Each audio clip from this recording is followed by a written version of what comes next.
So Ted Cruz has always said that he objected to the 2020 election out of procedural concerns, not because he wanted to keep Donald Trump in office against the will of the people, but a new leaked video exposes him 100% lying about that. Why you didn't do more to fight President Trump like you were saying? Well, I led the objections and the Senate voted it down. Yeah, more. I mean, we all know that Joe Biden didn't win this election. I know my hard work that Joe Biden did. I led the fight. At the end of the day, you're going to have to make some for the Senate. What are you going to do to stop the actual deciding? Who's next? I got to take action. Stop Facebook and Twitter from canceling. Fight every day. We got to get some more pictures. So that was Ted Cruz with a journalist. She's pretending to be a conservative at a conservative rally. She's wearing like a camouflage hat and all these sorts of things.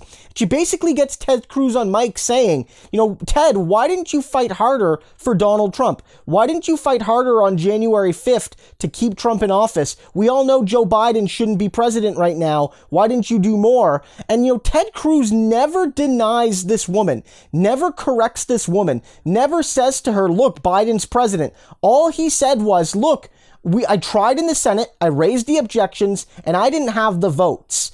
Basically saying that I did everything I could to keep Trump in office, even though he lost the election, but there weren't enough senators, and there weren't enough people in the House either, to get the job done. This is Ted Cruz caught in like 4K, you know, he's caught on video, admitting that it was never about the procedure. It was never about the concern for the ballots. It was never about concerns about elections going forward, and we want to address those things now before it's too late for 2022 or 2024. Ted Cruz and a small group of other radical conservative senators like Josh Hawley and others, and some ghouls in the House like Matt Gaetz and Marjorie Taylor Greene and Lauren Boebert, they were not doing it for procedure. They were doing it because they lost the election and they didn't give a damn and wanted to keep a guy in office despite the fact that he lost the Electoral College and he lost the popular vote by millions, by like 7 million votes. Like, this is what was at stake here.